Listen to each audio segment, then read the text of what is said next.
This is Strange New Trek, a podcast about the life and times of Captain Christopher Pike. And now your hosts.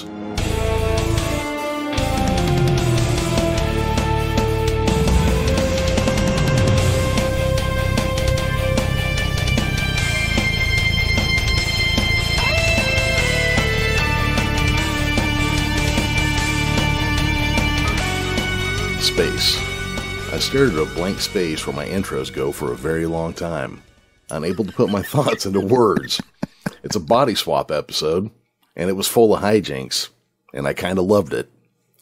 This week we're discussing Spock Amok, and I am your host, Jeremy Vilmur.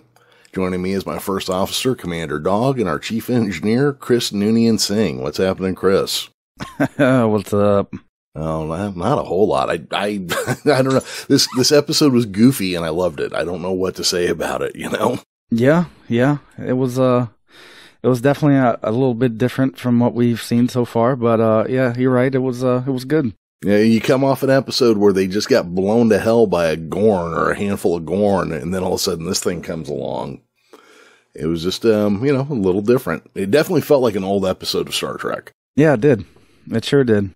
I'm trying to think of what episode it might remind me of. I mean, obviously, there's the one where the name comes from. Amok Time. Yeah, but I don't recall too many similarities. There might have been a little bit, but... You know which one it reminded me of? And it's the one that actually came on MeTV last night, and it's called Shore Leave. And they go down to this planet, and Dr. McCoy sees, like, Alice in Wonderland's rabbit, and sees Alice... and Sulu's being chased by a samurai, and there's all this crazy stuff going on.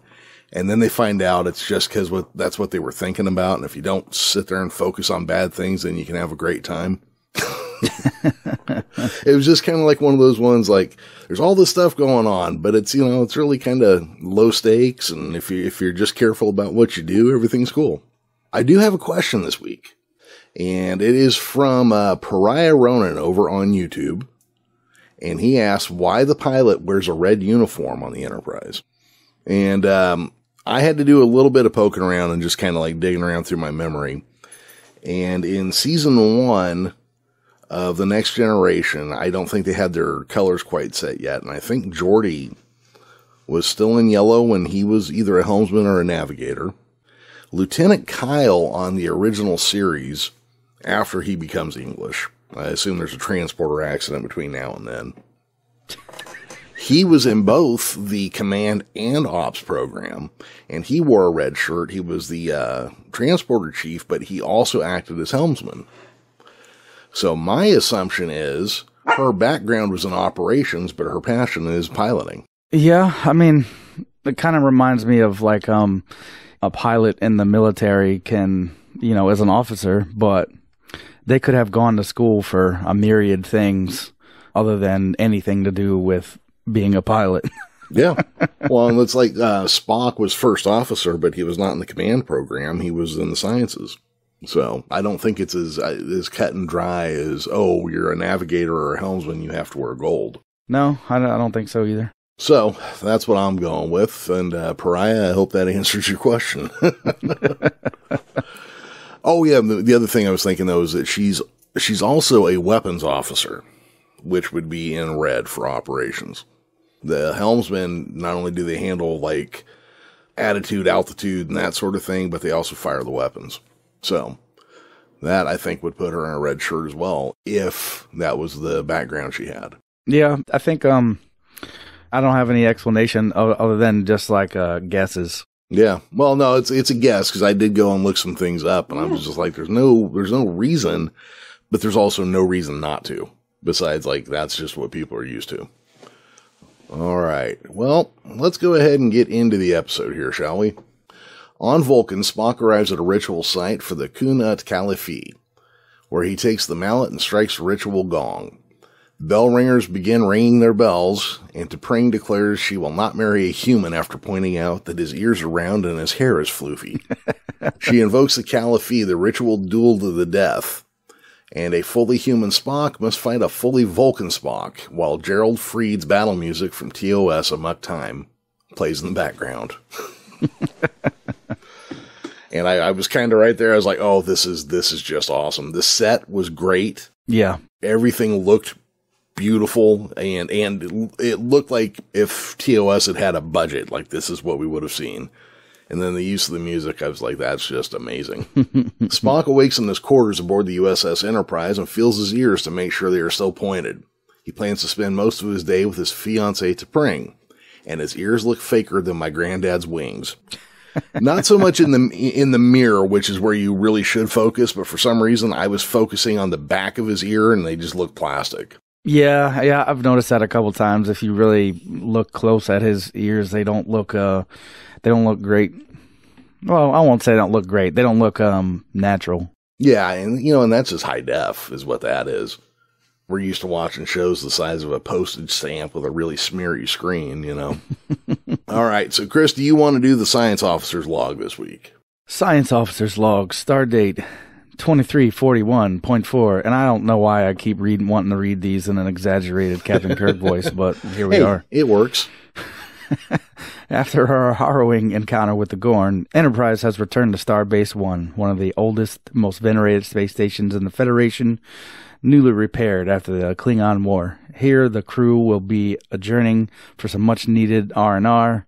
While I have agreed to assist the captain with a diplomatic manner, I plan to spend most of my time here with my fiancée, T'Pring, who has arranged to join me since our last visit was cut short by, which is also cut short. I did love that. And he's interrupted by T'Pring, who greets him in a formal manner. And they kind of go through like her professional responsibilities compared to his. Why is she there? Well, there's a guy named Barjan Tor who's responsible for an uprising on Kepler 22b, and there were reports that he's there at Starbase 1 apparently. Spock agrees but adds that he had some responsibilities to deal with beforehand, and T'Pring is now a little bit cold towards him and answers that she expected nothing less. He thinks she's disappointed, and she says she's just being realistic. He assures her there'll be time to dine with her that night. Yeah, don't make that promise unless you can follow through there, pal. Admiral April, and I do want to pull back for a second here. The guy playing Admiral April has now made 2 appearances on this show, which makes him the canonical Admiral April, I believe. And we don't have to compare him to a cartoon character anymore. A cartoon character that nobody considers canon unless they really, really, really are upset about a black actor getting a job. Admiral April briefs Pike, Spock, Uhura on the Rongovian Protectorate, which is a vitally important piece of territory between the Klingon Empire and the Romulan Star Empire.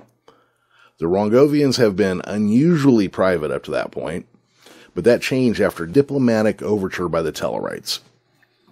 A video of a Rongovian arguing the Tellarite is played, and Pike says, "Wow, and here I thought the Tellarites were rude." Uhura notices a Rongovian solar sail ship, and April shares that it's a ceremonial ship the Rongovians fly the flag of new allies after signing treaties from it. Further discussion is interrupted by La'an, who reports a problem. The Rongovian delegation has arrived already and are demanding to speak to Pike immediately, a day early. Pike has her show them in, and their spokesman begins by saying they have been sitting and waiting on their ship while the Federation discusses the upcoming negotiations. April recognizes him as Captain Vaso. When the Admiral identifies himself, Vaso blatantly states that he will only speak to Captain Pike. The captain identifies himself and tries to break the tension by saying if he'd known the delegates were coming early, he would have cooked them up an Earth specialty. Vaso softens and laughs and formally identifies himself as first officer. Pike introduces Spock, Uhura, and La'an leaves to go take care of important security stuff. Brack sees Spock as a Vulcan, famous for their logic, and he believes that he has a voice in the Federation's governance. Spock replies that all Federation members have a voice, something the Rongovian finds confusing, to which an amused Pike agrees. When Vasco asks how they determine who is in control, Pike explains that it's determined by a vote, an effort to listen to all their members' voices. The Rongovians, too, are listeners, as empathy is a strong part of their society. Something few people understand. Didn't seem like it from that video clip. It does not. Not until you get to the end, anyhow. Vaso chooses to get started with the negotiations. And I'm surprised, Pike wasn't wearing workout clothes again or something. They got caught so short-handed here. Yeah, but did you see what he was wearing, though? I did. I don't know that I've ever been, like, giddy over seeing a shirt in a show before. Especially not one as that shade of green. Yeah.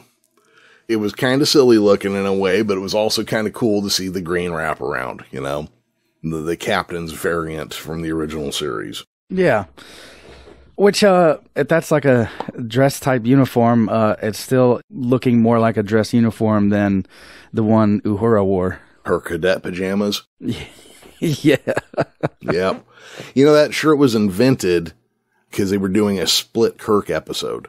They were going to have a good Kirk and a bad Kirk, and they needed a way to visually identify who was who. Couldn't they just have, like, put on a goatee on one of them? Well, no, because the bad one was passing himself off as the good one, but the good one lacked all the ruthlessness that the bad one had taken, so he was bad at making decisions and doing stuff, so they had to look alike. Oh, they gave the goatee to Spock's evil, or mirror guy. That was the mirror episode, yeah. That episode it's okay, and then you get to the end, and they laugh off evil Kirk almost raping Janice Rand, and it's just, like, horrifying to see now, you know? They're like, oh, that Captain Kirk had some interesting qualities, wouldn't you say? Oh, Jesus Christ.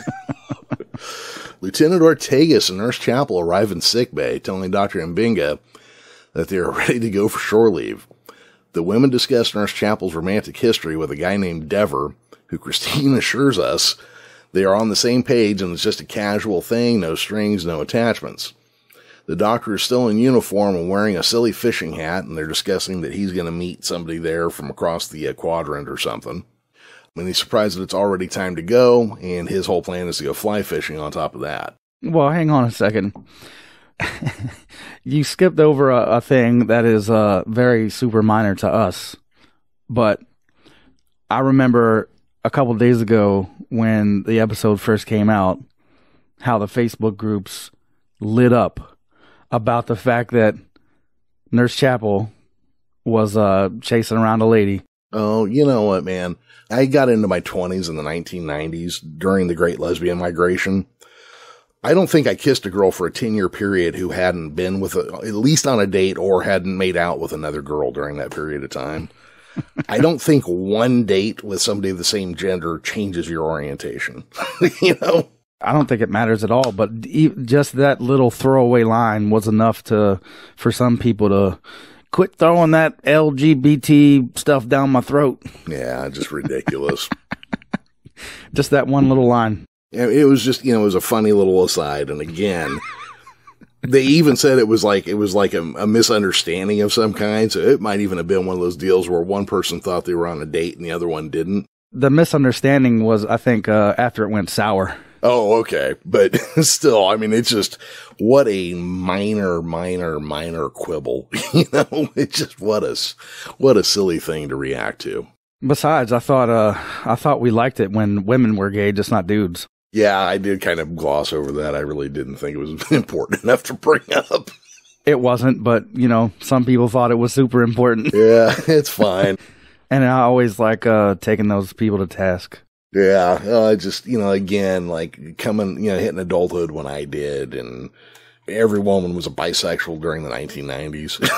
It's just one of those things like I don't even pay attention to. In the transporter room, Una and Leanne are supervising the departing crew when Mbinga asks what Leanne and Una had planned for shore leave. This is when they basically say nothing, and Mbinga goes, "Oh yeah, I've heard about your nickname or whatever." Yeah, and then she's like, "What?" And he's like, "I don't know what I'm saying."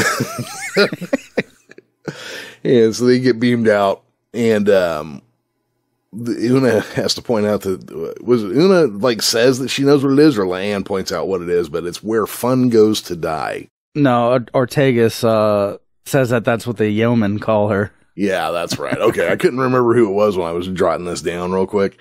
I used to have a couple friends that I always called their wives the fun police. Yeah, that was my ex-wife. Yeah, just as soon as anybody's having a good time, they would come crashing down on it and ruin everything for everybody, And, one of them kind of reminds me of number one, or how she's played in this episode, which is a little sillier than usual, but I think it works out fine with the overall theme of this episode. Well, plus, given the way that they come to the silliness, it works out. Yeah, no, I think it all works out just fine because it's all within the parameters of where everybody is in this episode, you know? Yeah.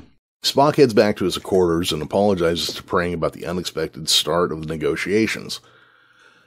While she doesn't doubt his duty's importance, she reminds him that they agreed that this time would be for them, and that she had set aside important work of her own so they could meet. She believes that the mutual sacrifice was crucial to a successful relationship, and Spock agrees it was indisputable. She worries that his Starfleet service makes him behave like a human, and that would make them incompatible. She tells him that perhaps he should prepare for his important work and brusquely leaves. Spock looks over to see the meal prepared and bows his head. Now, what I thought was kind of funny was before she came in, he was moving glasses a little bit earlier. And then she immediately comes in, looks around, and goes, "Oh, it doesn't look like a Vulcan lives here," and puts the glasses somehow back where they were before he moved them. That little move right there sums up their whole thing this episode, I think. Yeah, I don't care how hot she is, dude. She's not agreeing with your lifestyle at all. You know?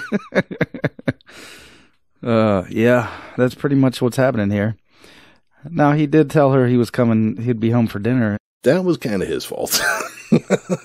I will definitely concede that point. Chapel is meeting with Lieutenant Dever in Starbase 1's lounge. Dever wants to talk about his feelings and transferring ships and stuff. Chapel makes a break when she sees Spock sitting alone and says she's got to check on her friend and bounces. Yeah, that was hilarious. No, we're on the same page. We're on the same page. And then, nope, they're not. You know, one of my favorite sayings has always been, the first sign that there's a breakdown in communications is the belief that there's been no breakdown in communications.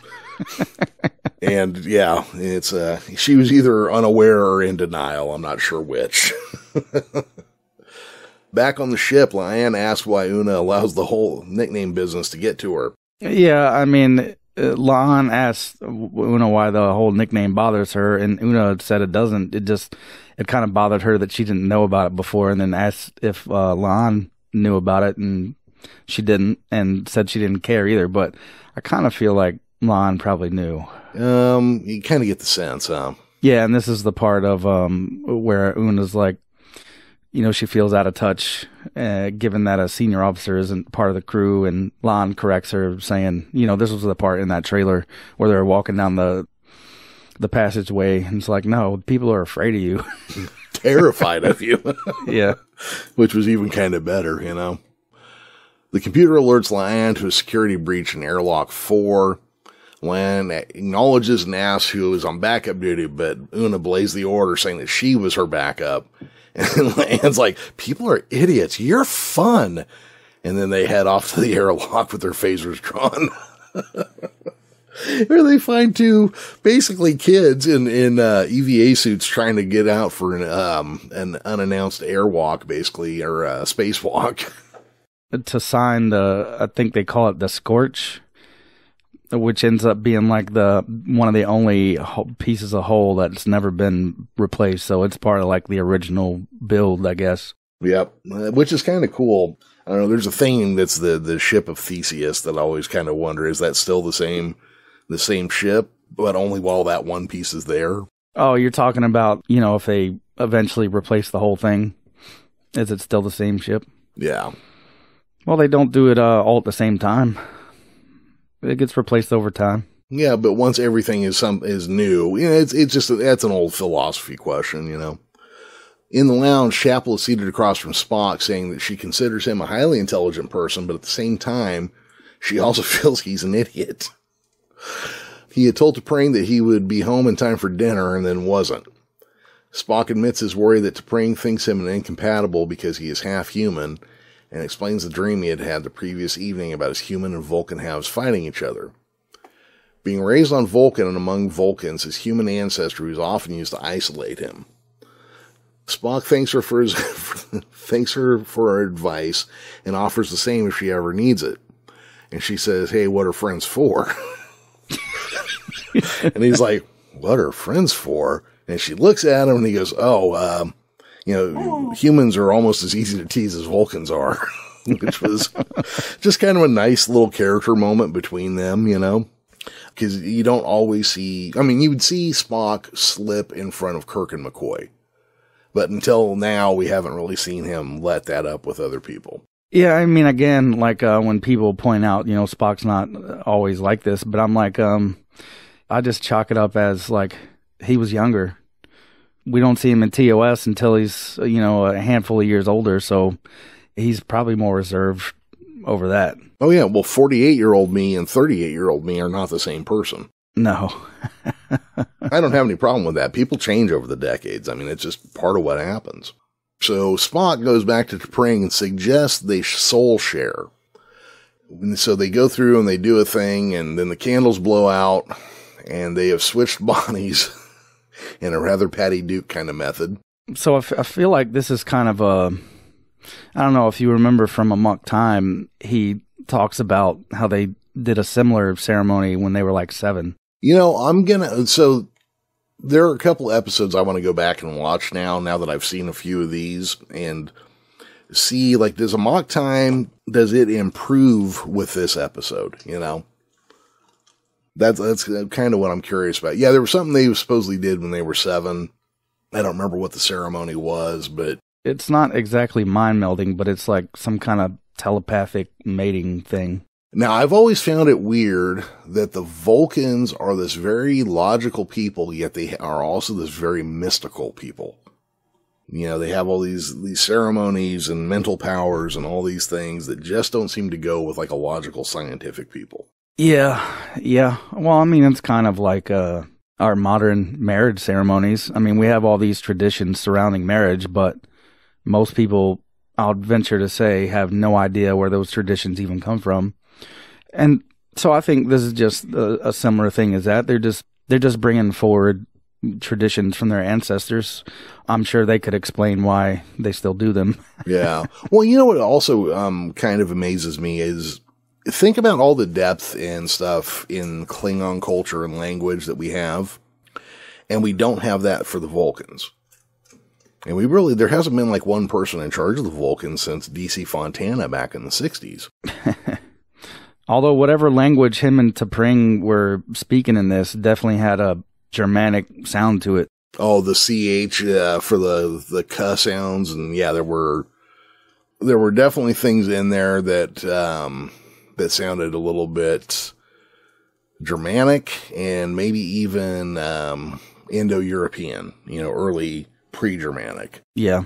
But I just wonder, you know, wouldn't you think that this species that we've been following for 60 years, that one of the main characters has always been, is from, wouldn't we know a little bit more about them by now? Should we know at least as much as we know about the Klingons? No, because they're a lot more guarded in their stuff than the Klingons are. Like, I think, if I remember back to Amok Time, Kirk only witnesses all that through like some kind of fluke, if I remember right. Yeah, I think they even say in Amok Time that they were like, no human has ever witnessed this, or something to that effect at some point. Yeah, so I think that's probably the reason why. And you'll notice Spock doesn't ever, now or back in TOS, he doesn't talk a whole lot about it. No, he really doesn't. I think this episode right here, at least to my knowledge, I mean, there may be other times, but this is the first time I've ever heard a Vulcan speak something other than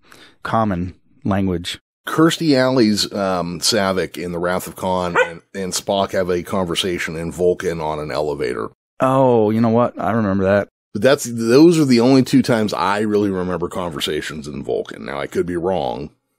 And I think the other thing was when they did the conversation between Kirstie Alley and Leonard Nimoy, they actually delivered the lines in English, and then somebody went back and rewrote them so they look like, you know, they were using the words that would be in Vulcan, and then they ADR'd their lines back in quote-unquote Vulcan.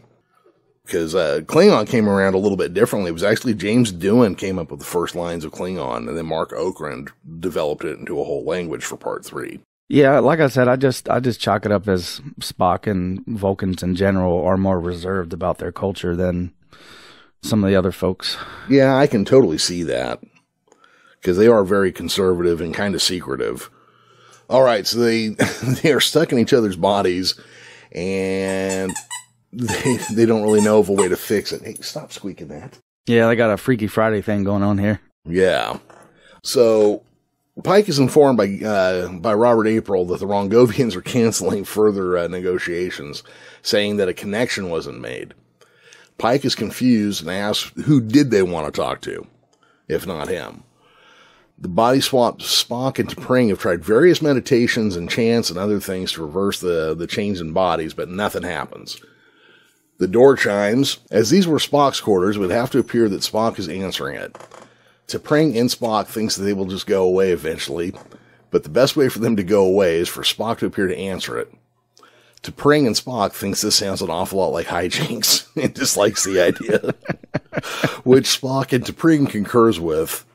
But in this case, hijinks would be the most logical course of action. T'Pring as Spock answers the door. It's the captain. They eventually, after some initial subterfuge, decide to let the captain in on what's going on.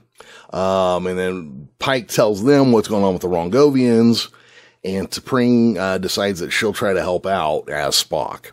Which, if you don't see that going bad already... You know? I felt like they could have made that scene a little worse, like they did for T'Pring's job.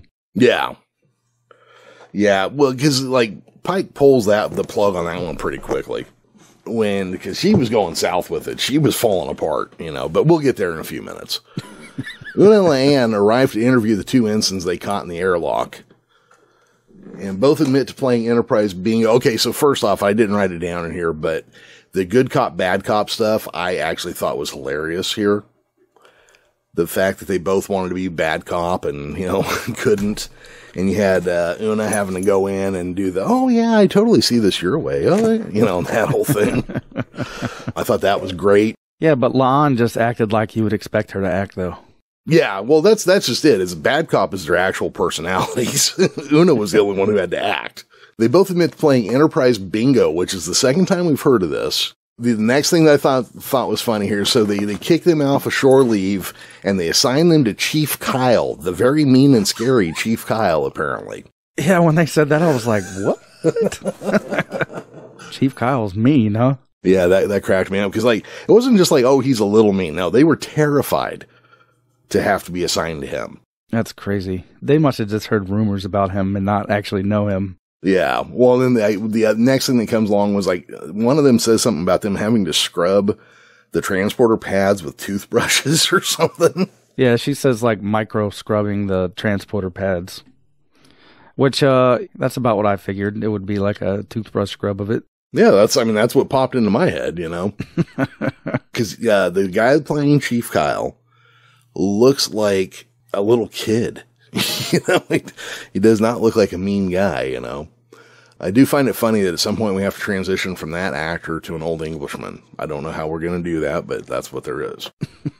All right, so you want to go down the list of, one of their lists. Apparently it's got different people get different things on their bingo card. But the one list they recover has... Use the transporter to reflavor gum, the phaser stun duel, turbo lift 2-floor, shout challenge, set the universal translator to Andorian, the gravity boot hang challenge, the medical tricorder challenge Vulcan marsupial, food replicator challenge durian fruit, sneak a tribble into the transporter buffer. Now, where are they going to get a tribble from in this case? Yeah, wasn't aware they had run across them yet. Yeah, as far as I know, they didn't until they get them from Cyrano Jones. They have never seen any. Yep. Sit in the captain's chair, unsectioned spacewalk, and sign the scorch. Although it looks like you can get 2 of those knocked out all in one. The unsectioned spacewalk and sign the scorch. Yeah, I was going to say, those two, I was surprised that there were 2 that covered that because it sounded to me like you could, those are the same time kind of deals, So what do we see? We see them use the transporter reflavor gum, and it works. I was a little irritated by the phaser stun duel. As somebody who grew up around guns, and I see the way people handle guns now, I saw footage from like some stupid convention where there was some like YouTube guy who had a toy gun and he was waving it around at the audience. And all I could think was, if I was there, I'd knock it out of his hand and shove it in his mouth. You don't fling guns around like that. I don't, especially, oh, it's a toy or it's unloaded. Oh, it's on its lowest setting. Well, I had a cousin who blew his hand off with an unloaded shotgun once. As somebody who grew up around guns, I know that all you have to do is handle them enough and there's going to be an accident. Yeah. I don't know. I see your point about the mishandling of weapons. I have guns in my house, and that's why I don't buy my kids toy guns at all. I don't want it to even be in their head that this gun-shaped thing is a toy. So they don't even have toy guns, never have. But this kind of reminds me more of, instead of it being like a weapons issue. So there's a piece of test equipment that is used when you're an electrician to check the resistance on the insulation of a wire. And you do that by running voltage through the wire. Well, some people will not tell you that they got this piece of test equipment hooked up and then hit you with some voltage.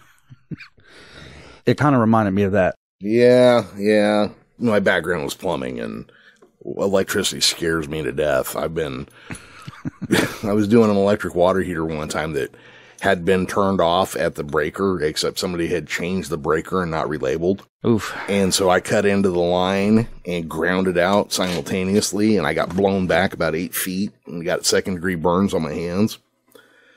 And so electricity just scares me to death, Yeah, I could see that. But that's what this little challenge felt like. It felt like zapping somebody with some electricity. All right, so meanwhile, we have Spock running around in T'Pring's body, and he gets a message from Keitel, who explains that the rendezvous with Barjan Tor has had an unexpected development. Barjan was refusing to meet with Keitel and would only meet with T'Pring.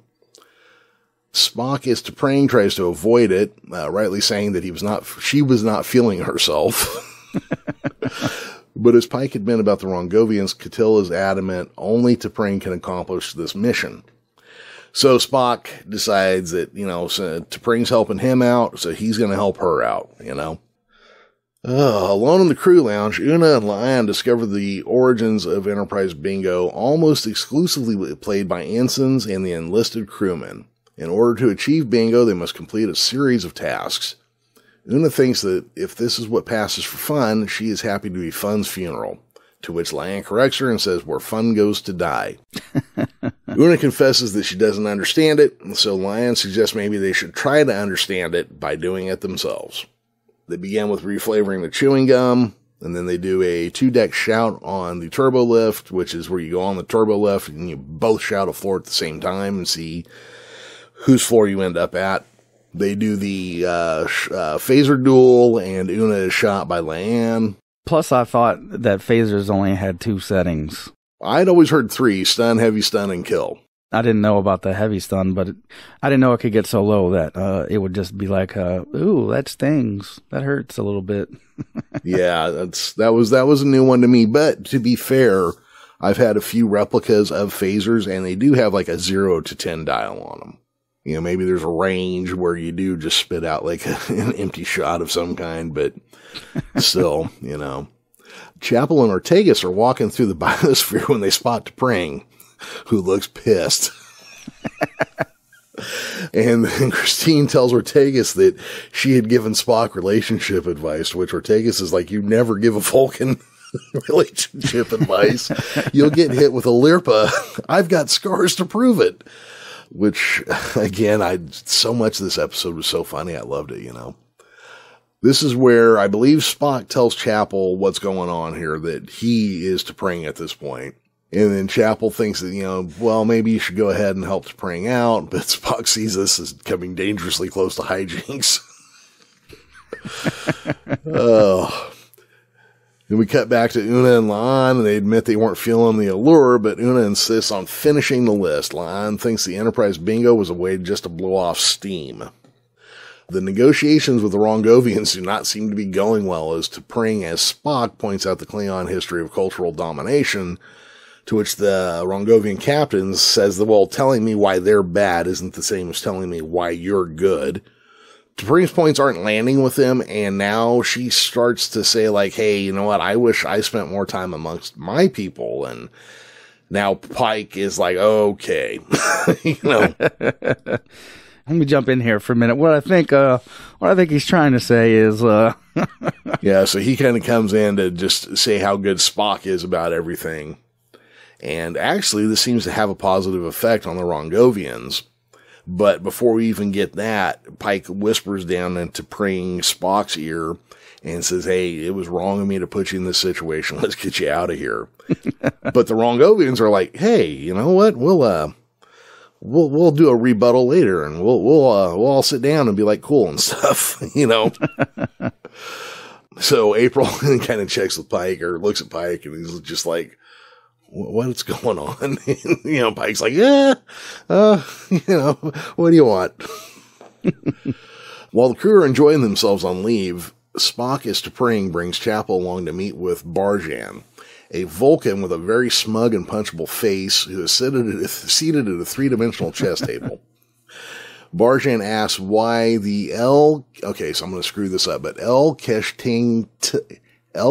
Tinktil employs humans in the service of logic. Barjan is not just smug and punchable, he's also racist. He continues to offend both Spock and Chapel, and talking down about human beings, and actually talking down about the son of Sarek and half human beings. Eventually, Spock, as T'Pring, punches him out, proving that he had a punchable face. And Spock says that, hey, maybe we should just leave this little detail out of the report on how we captured him. Afterwards, Spock and T'Pring are in sickbay, where M'Benga is administering a salve of sea urchin onto their foreheads. And Chapel is monitoring their glucose levels as well as their cortical function. Chapel notes that M'Benga has been eager to try this out, and the doctor swears that this has become a Federation standard someday. Yeah, this was another scene in the last trailer that we watched. It still didn't make any sense why he was using it. So there was like a quick line in there where he says that it's got, and I'm trying to remember what all it was. It was like a sugar and saline and all these other things that would allow more conductivity between whatever he sticks to their heads through that stuff and them. Oh, okay. So basically it was conductive putty or adhesive. I got it. So he does say a quick line about it, but you know what? I missed it the first time too. And then the second time I watched it's when I picked it up. So this is one of those deals where the Katra, it's one of those aspects of Vulcans where it's very, very mystical. And it's also where Kramer on Seinfeld got his kung fu abilities from. But as M'Benga is trying to explain it, he's like, look, there's kind of a thing here where we go from the science of the body to, Vulcan biology is mysterious, basically, So they put this stuff on them, they get the crystals plugged into it, or what look like crystals, they flip a switch, and everybody starts screaming. Sometime later, Spock is conscious and back in his own body again. He meets with Nurse Chapel later, and he calls her that. She says, call me Christine. He does, and he thanks her for her help. Chapel thinks it was no big deal, but for Spock it was a very big deal, and she clarifies that after some conversation, she tells him to be honest. He says, hey, I'm Vulcan, we can't lie like humans do, and she's like, I mean, you need to be honest with yourself. Which is kind of her way of saying, hey, I don't care how hot that chick is, I don't know if things are going the right direction. Spock later confesses to T'Pring his fear that she did not see him as Vulcan enough for her, and that he valued his duty to Starfleet more than his culture or his betrothed. They seal their commitment with a kiss.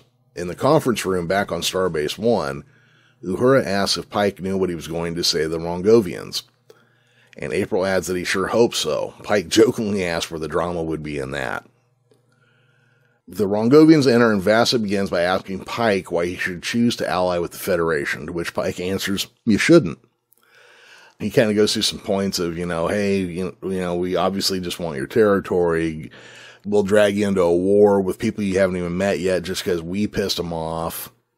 It kind of goes through a bunch of these points, and Vaso thanks him like real brusquely, and him and Brax leave. Admiral April looks at Pike like, what the hell did you just do? And Pike's like, look, first I thought they were adapting to the person they were talking to, and, he goes, but what they were really looking for was somebody to empathize with their point of view. At least that was Pike's hunch. That was the way he played it. In that scene where you see their sails open up on that Rongovian ship. Yeah, it looked really cool too. Yeah, it did. So it's an old solar sail ship. So these big sails open up on it. And at the top of the mast on one of them is the United Federation of Planets flag, which they cued us into earlier when they signed a treaty with a new ally. They fly their flag as like a tribute. So obviously whatever happened, it worked, and these people are going to sign the treaty, and they're going to be pals with the Federation. Una and La'an walk outside the hull on the Enterprise without EV suits, and Una jokes that she is 99% sure that the force field will hold. They kind of let us in on what the Scorch is now. Like you said earlier, it's the last remaining hull plate on the ship from when it was first built. It's the one thing that has never been replaced on the Enterprise. So they go over, they sign their names to it, and on it already is a bunch of other people's names. So you can see that this is something that's been going on for a while.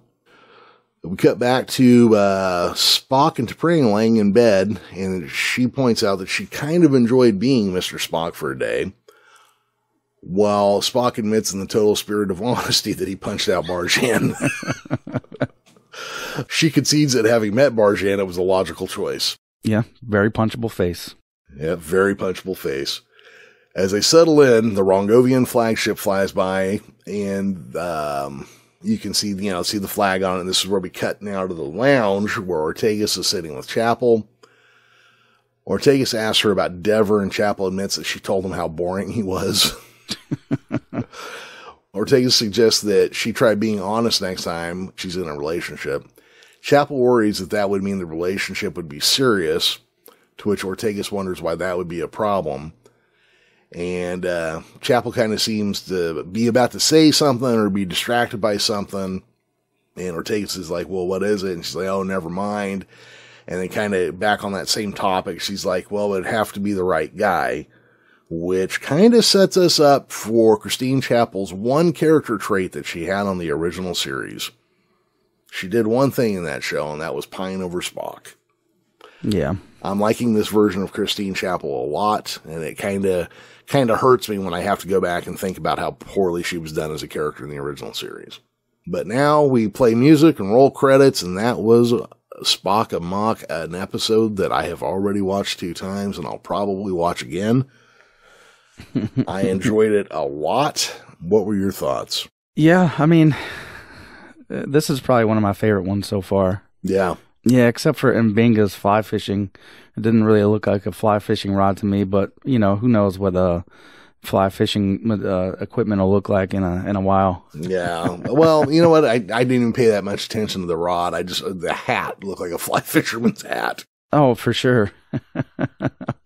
I don't think any writer on there actually had ever been fly fishing before. That was probably it, but probably not. But you know what? There's 10 million magazines about fly fishing. You could grab one and go, yeah, oh, hey, that's what a fly fishing rod looks like. Now, it's a different thing if the prop department just can't get one. That's a whole other deal. But yeah, I happen to know a prop master up in Canada who's worked on very, very cheap productions who's never had trouble turning anything up in his life. So yeah, going back to Amok Time. So in the nightmare here, he imagined that T'Pring would invoke the Caliphate. Yes. And then in reality, that actually happened in Amok Time. Yeah. When he was fighting Kirk. Yep. And to be fair, in Amok Time, it was a very logical and cold-blooded thing that she had thought out. Because she lays out her plan at the end, If you were killed, I'd have Ston. If you won, you'd be so disgusted by having had killed your friend that you'd leave. I'd have Ston. She was like, I've already figured out every way this can end, and I get what I want every time. Yeah, I forgot that about her. I don't know. Unless they elaborate more on the relationship, I just don't foresee why it would be like that. Yeah, I'm guessing there must be no other way out of a betrothal on Vulcan. You're promised to each other when you're children, and that's that. I'm guessing. Yeah, that's probably fair. And she does seem way more reliant on cold logic than Spock is at times. Mm-hmm. Well, and I'm sure this is one of those things, even though alien-human hybrids irritate me in Star Trek, but this is one of those times where, him being half human would have to explain, like, some of why he's not as Vulcan as she is, Yeah. Just by nature. Even though we know the Vulcans made a choice to be logical, it wasn't like a biological imperative, so, whatever. Yeah, just to round this out, it was like most of the series has been, it's a nice reprieve from the universe, saving the universe every week. And this was even less in scope than that. We've had 5 episodes now. We're halfway through this first season. So far, out of 5 episodes, there hasn't been a stinker yet. And outside of the original series, I don't think that has ever been the case in any series of Star Trek since Next Generation. That first season of Next Gen was rough. That first season of DS9 was rough. First season of Enterprise was rough. The first season of Voyager was rough. I don't know, man. That first season of Discovery, hit on all cylinders for me. Well, I hadn't quite gotten to that far because I was trying to remember back to when I watched that. And I was going to say, okay, I don't know that I enjoyed the first 5 episodes on Discovery as much, but yeah, they weren't as bad as the first 5 episodes of, say, Next Generation. I mean, plus, though, you can't really look at this as the first season of Strange New Worlds, though. They did get a practice round, didn't they? They got a whole practice season. And it happened in the second season of an already established show, so the writing was already basically up to snuff. Most of the actors on the ship knew what was going on, knew their characters fairly well. So, yeah, man, they just were set up for success, I think. It could be. I mean, it seems like they know exactly where they want to go with it. They kind of understand the structure they want to use. Because so far we've gotten a First Contact episode, a submarine episode, a comedy episode. These are all well-worn Star Trek tropes. They just put their own spin on them. And tropes aren't, there's nothing wrong with using tropes. This is how you explore the characters within an established area. And they seem to know what they're trying to do with it. And it seems to be paying off. Yeah, it definitely doesn't seem like they're just making stuff up as they go, like some other shows do. Yeah, it feels like they have a direction, they have a plan. They know who these characters are. Now, granted, like you were saying, some of these characters have been around for a long time, so they're easier to get to understand. But 5 great episodes good to great episodes in a row is just amazing to me, I think. Yeah, that's good. Looks like there's kind of a funny one coming up next week. Why don't you tell us about it, Chris? Oh, yeah. Well, for this one, the action begins in a futuristic slum. Hemmer and a genetically enhanced computer date casually. Unfortunately, she, quote-unquote, is abducted by an otherworldly plant. In the end, she leaves him for the plant, and he is left sad. Oh, poor Hemmer. Yeah. Well, you know what? It still sounds like a good episode with plenty of comedy beats in it, so I'm ready for it. Yeah, we didn't see Hemmer at all in this episode, so it'd be nice to have one focused on him. Yeah, that will be. I like how they're doing that, too, how they're kind of spreading out the heavy lifting each episode, a different person or a different group, Yeah. Yeah. All right, everybody, if you have any questions or comments or theories you want to run by us, hit up our website at www.strangenewtrekshow.com or follow the links in the show notes for this episode in your podcast app of choice. Please rate and review us wherever you listen to us. It's one small step for you, but a giant leap for the show. And I want to give a special thanks to Miguel Esparza for the Strange New Trek theme song, and to Will Harding for all his hard work on the YouTube page. Thank you for listening. Don't forget to set your phasers to stun and join us next time when we're on to the next planet of the week.